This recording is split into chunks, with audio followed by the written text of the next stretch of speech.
cuidado en el manejo de cifras. Y aquí está esto. La producción mundial en el mundo es aproximadamente 69 billones de dólares. La riqueza de Slim es de 70.000 millones de dólares. Los activos de Citigroup, que es un banco comercial en los Estados Unidos, son de 2.2 billones de dólares. El Producto Interno Bruto de México, más o menos, es de 1 billón de dólares. La producción mundial es de 70 billones. El PIB de Estados Unidos es de 15, 16 billones. El de China creo que es de 8, 10 billones. La producción mundial, 70 billones.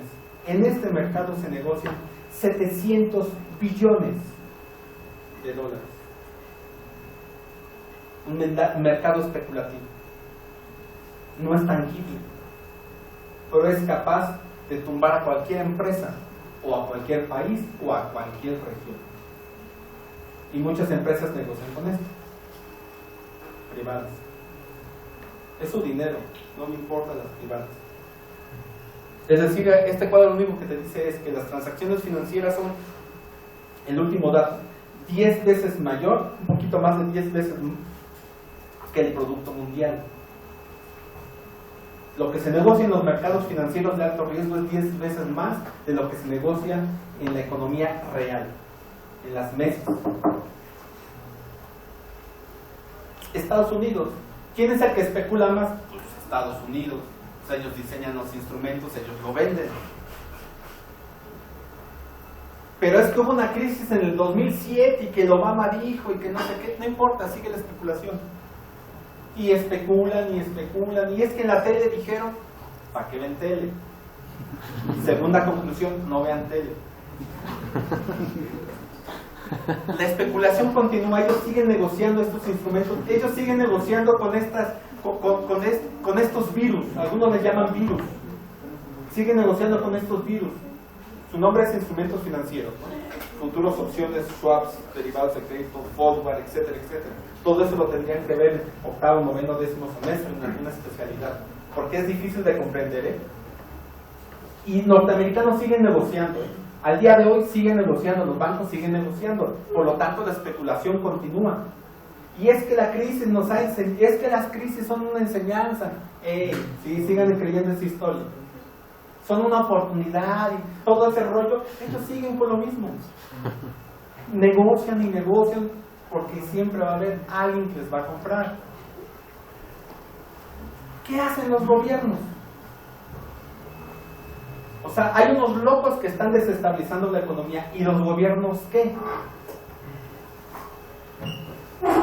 Pues nada, los gobiernos aplican el modelo de ajuste del Fondo Monetario del Banco Mundial.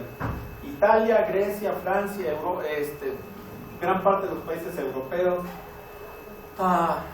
algunos países de América Latina, en especial ese que están ahí viendo, aplican el modelo del Fondo Monetario del Banco Mundial. Siempre nos hablan de eso, pero a ver, muchas veces ni nos explican cuál es el modelo.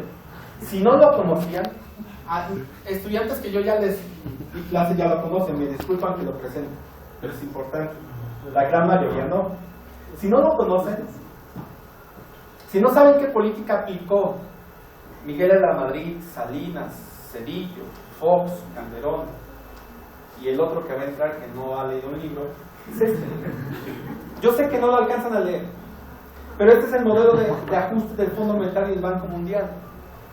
Les digo sus tres objetivos y me paso a los efectos previstos. Corrección de los desequilibrios macro, tasas de interés inestables las vamos a volver estables, tipos de cambio inestables los volvemos estables. Variables macro, ¿se acuerdan que yo les dije concentrémonos en variables macro? Pues porque lo demás a ellos no les interesa. Y es que la pobreza, y es que la desigualdad, y es que no les interesa. No está dentro del modelo, ahí si ustedes se acercan, ahí no dice reducción de la pobreza, ahí no dice eso. Lo leen con profundidad, ven el documento de la OCDE, porque viene esto resumido en la OCDE, para las sugerencias para México, que es lo que se supone que debe de aplicar, y no dice nada de eso. Diablo, ¿qué es esto? Generar capacidad de pago internacional, eso es fundamental. ¿Se acuerdan lo que les dije anteriormente? Nosotros hemos pagado 38,000 millones de dólares de intereses de deuda externa, pues me vas a seguir pagando. Yo, tu acreedor, es decir, Estados Unidos o Banco Norteamericano, me tienes que seguir pagando. ¿Hasta crees que te vas a salir de esta? No, me vas a pagar. ¿O no les ha pasado a ustedes cuando ustedes piden dinero y la doña, no, me vas a pagar si no te demando? Exactamente lo mismo. Y ellos dicen, ay, a partir de estas políticas que apliquemos vamos a desarrollar una economía de mercado. No les hago esto más largo. ¿Qué medidas han implementado? Eliminación de los subsidios, reajuste del gasto público. Olvídense de que va a haber más recursos para educación, ¿eh? No. Eliminación de subsidios, bueno, la gasolina subió la semana pasada, o otra vez. Hasta el 2015. Es que el nuevo presidente que va a entrar nos dijo que va a eliminar, va a bajar los precios de los combustibles. No, es hasta el 2015, al menos por ley, hasta el 2015. Por aquellos que se creen las historias y dijeron, tache a ese. Lo apoyo, porque sí.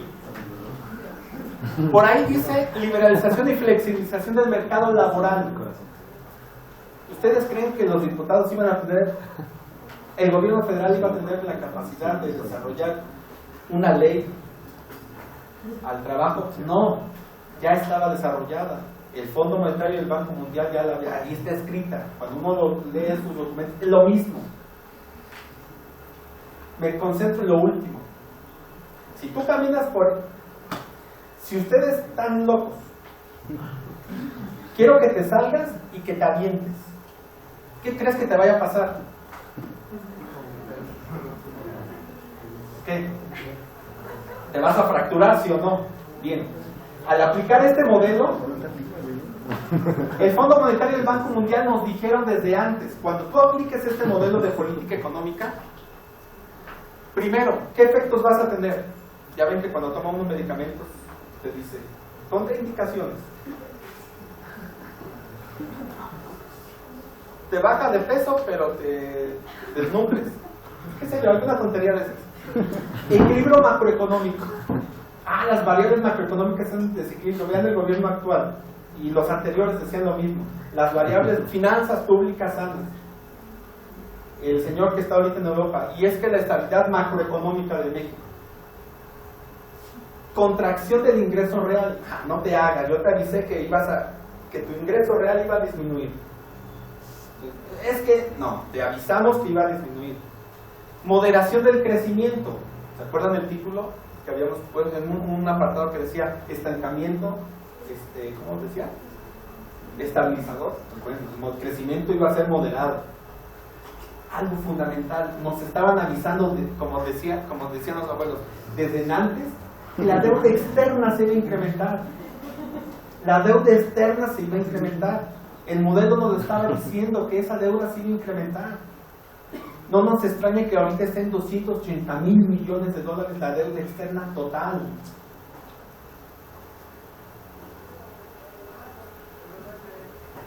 Por si no quedó claro esa parte, pues te tomas este medicamento y 7 semanas después te tomas otras.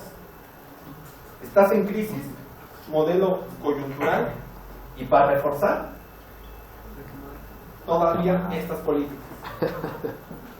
Para que la cuña apriete, todas estas políticas. Es ocioso que estarles describiendo lo que viene aquí. El que quiera luego se lo paso, eso no importa. Nunca lo he visto publicado como tal esto. Están en los documentos, en los manuales, pero publicado no, nunca lo he visto.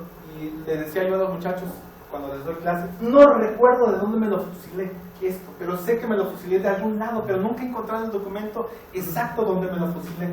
Pero eso fue como en el 94, estoy segurísimo. Pero nunca recuerdo dónde viene.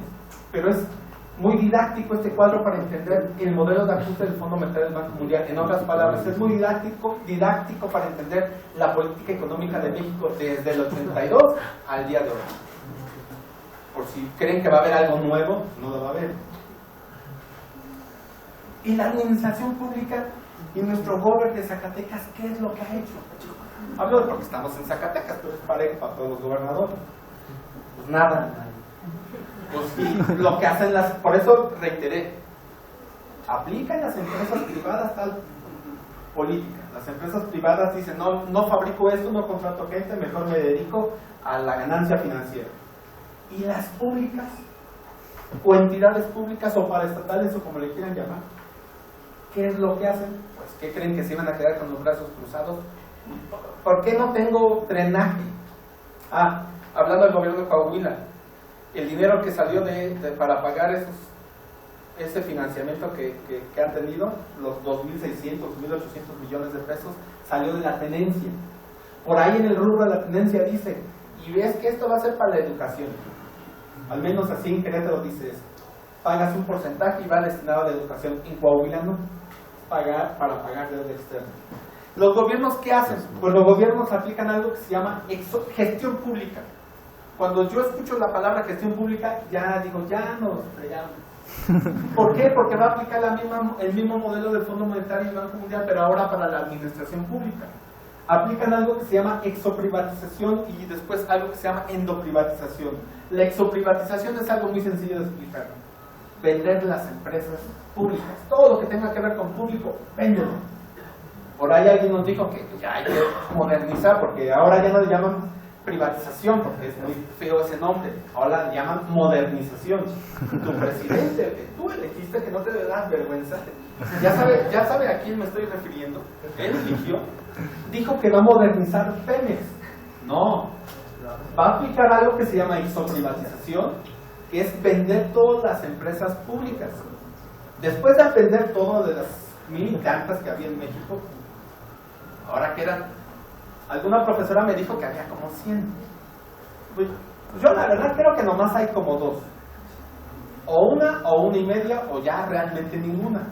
Me hablo CFE y Pemex, Comisión Federal de Electricidad y Pemex. Las demás yo no las conozco, o son insignificantes comparado con esas grandes empresas como Pemex. Bueno, van a aplicar algo que se llama exoprivatización. Y si todavía no te queda claro, después de lo que te quede, por ejemplo, la administración pública, los gobiernos, van a aplicar algo que se llama endoprivatización, es decir, lo que sobre, manéjalo ahora como si fuera privado. Sí, las palabras productividad, eficiencia, todo eso, nos lo recomendó el Fondo Monetario y el Banco Mundial. ¿Está mal? No es de que está mal, pero tú estás hablando de dinero público, en teoría. Pero ahorita hablo en teoría y ya me voy del lado de los buenos. En teoría es para gastarlo bien, construir escuelas y todo eso. ¿Cómo puede entender un estado o un municipio que te diga, tengo finanzas públicas sanas cuando tienes pobreza? Hombre, pues gasta el dinero, para eso es. No tiene de malo gastarlo. Si vas a gastarlo para salud, contratar más médicos o construir centros de salud equipados, por eso digo gastarlo bien, equipados y cosas por el estilo, pues hazlo, para eso es el dinero. No, endoprivatiza, maneja la administración pública como si fuera una empresa privada. Ten números sanos. ¿Me explico? Manejar exactamente igual que los privados.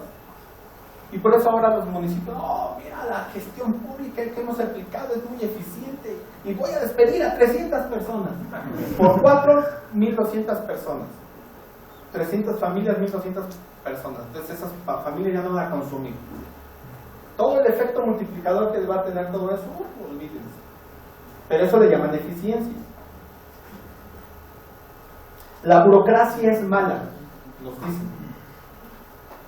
Pero la burocracia privada no. No le llaman burocracia, son los altos directivos y cosas así. Ellos son los eficientes. No trabajan, pero tienen muchos recursos, ganan mucho.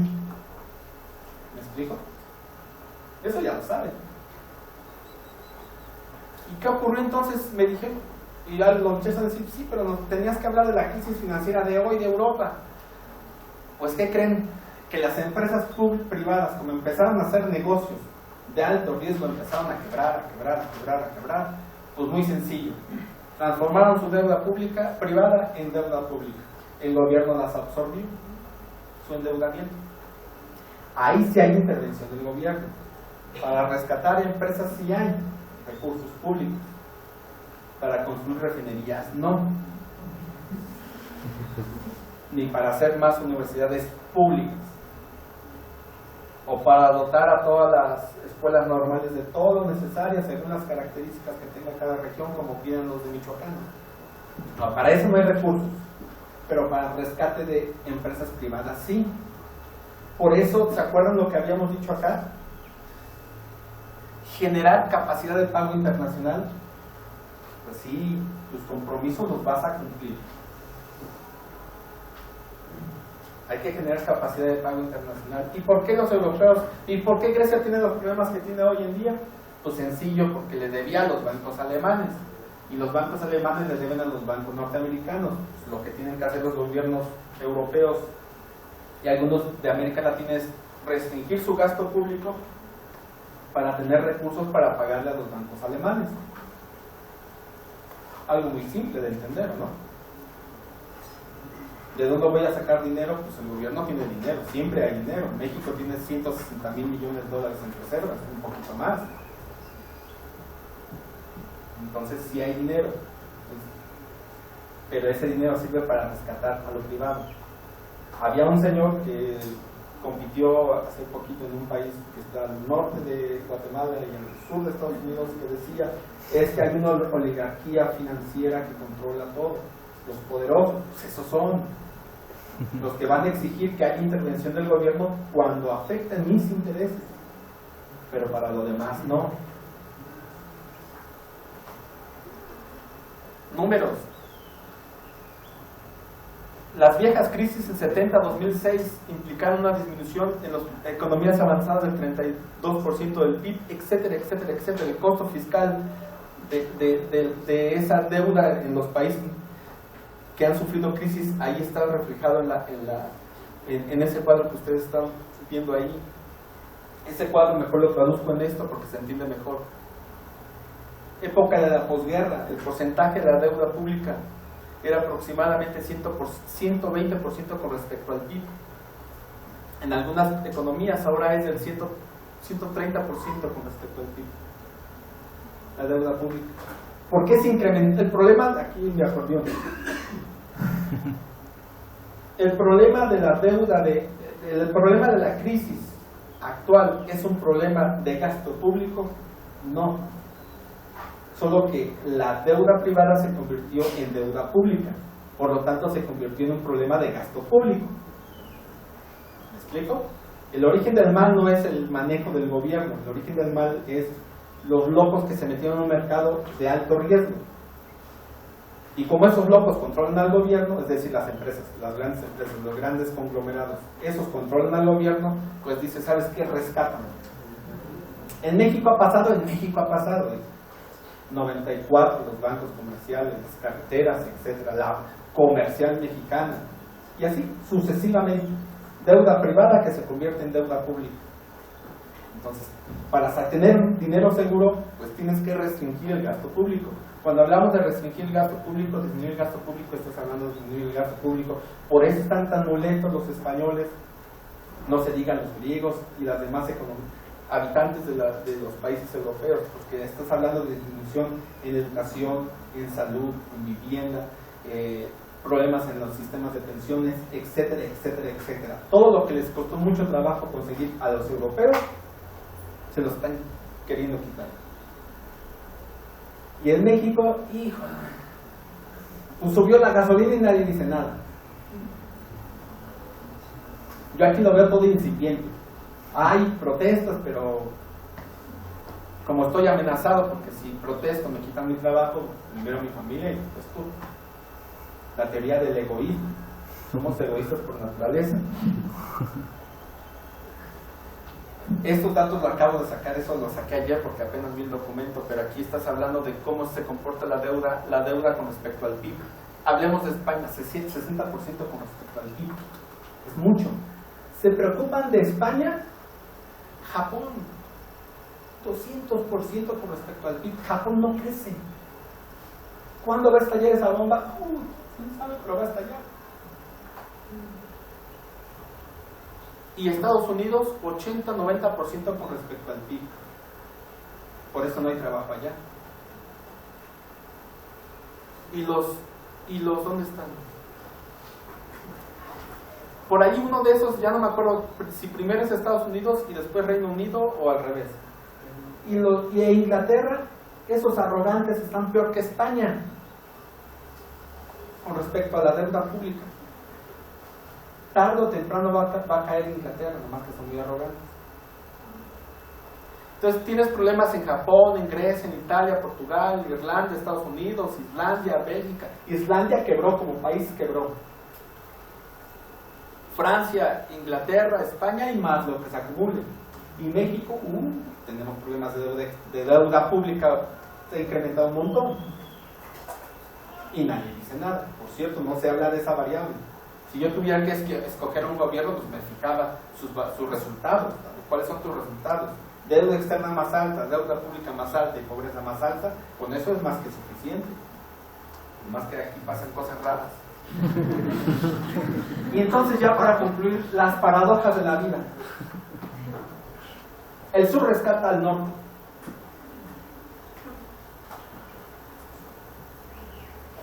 Me concentro en este. En el 2011 el Fondo Monetario solicitó a las naciones que se incrementaran sus cuotas.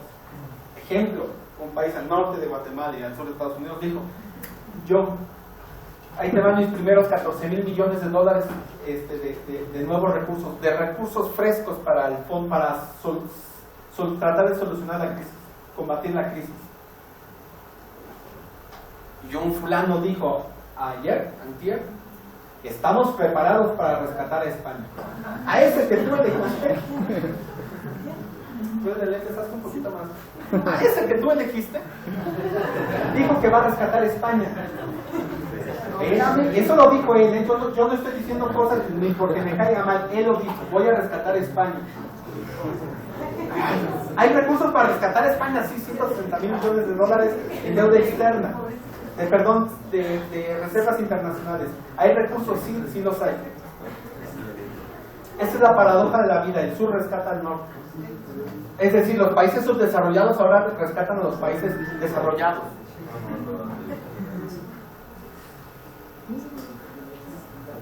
Esas son realmente grandes economías, quién sabe, pero el sur los está rescatando.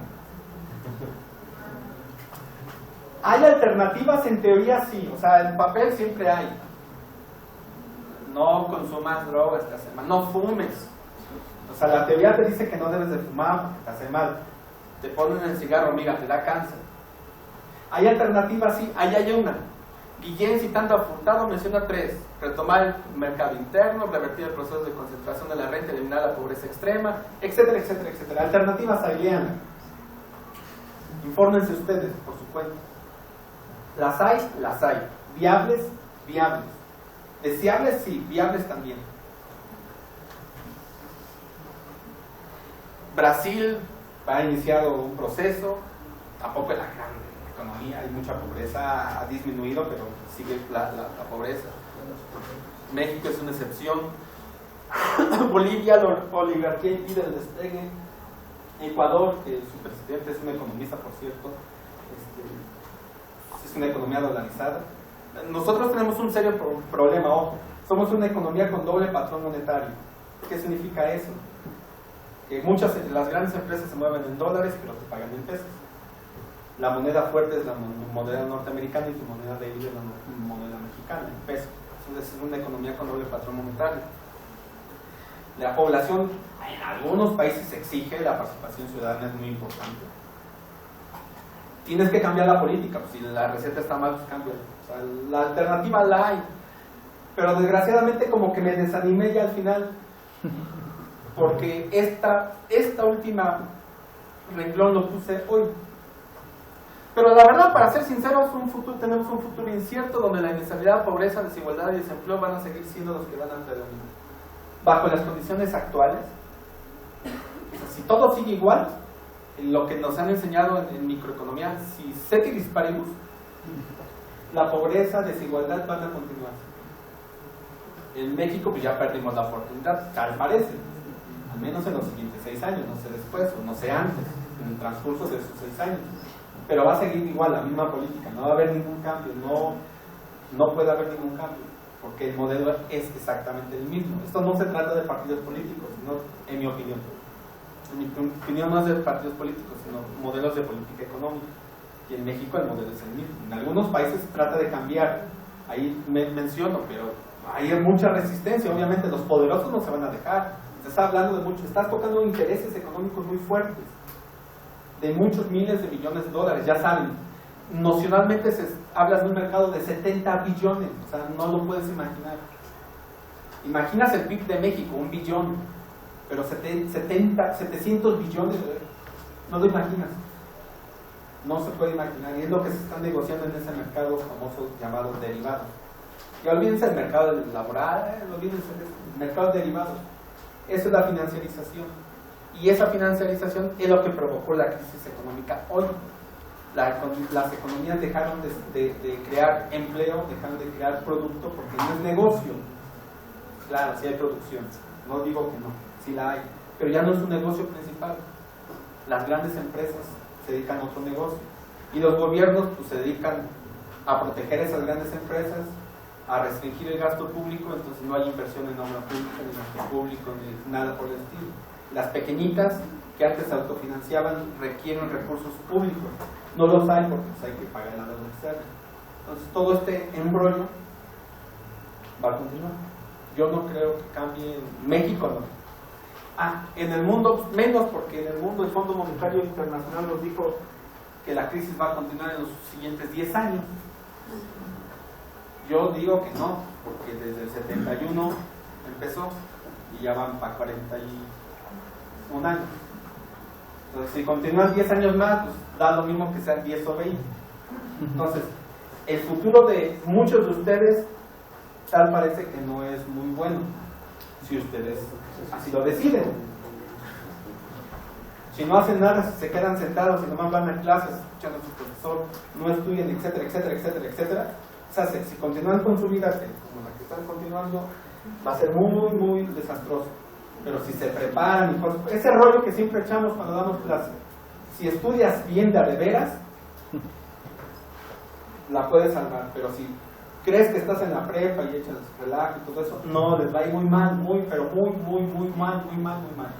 Créanme que tienen que estudiar de veras. Como decíamos de niños, no da achaques, sino de veras, no da mentiritas. Es leer, salir de clase, irse a la biblioteca, hacer tareas y seguir estudiando. Y si es que estoy trabajando en el camión o donde el día tiene 25 horas, aprovechan. Vengan las preguntas.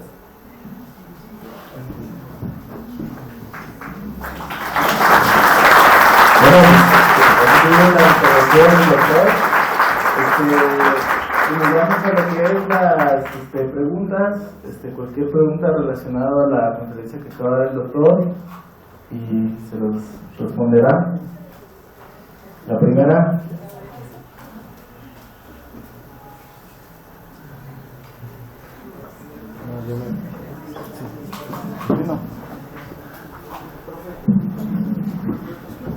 Sí, pero fuerte. ¿Qué dijiste? Sí, ahorita se lo paso. Aquí, doctor. Mi nombre es Patricia Herrera y soy estudiante de noveno semestre. ¿Noveno? Sí. Bueno, usted menciona que... ¿Te escucho? Sí, menciona que el origen principalmente de la crisis se centra en los 70, ¿verdad? Con el quiebre de Bretton Woods. ¿Eso sería a nivel mundial de explicación la teoría que usted tiene y como en qué básicamente se basa ese punto de inflexión para que se dé la crisis?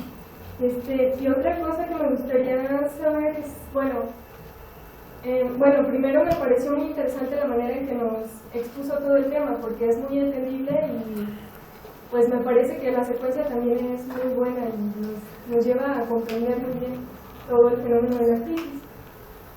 Sobre el rescate bancario, como lo vimos en la última crisis de 2008, mi pregunta es,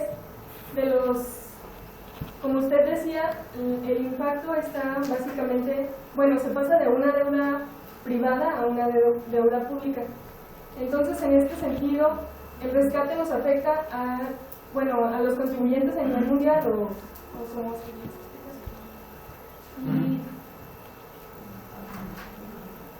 pues básicamente. Otra cosa. ¿En qué medida ¿cómo usted nos decía que la tasa de interés de Estados Unidos, así como la LIBOR, son el referente internacional, ¿verdad?, para el contexto de la crisis? ¿Cuál sería el mecanismo?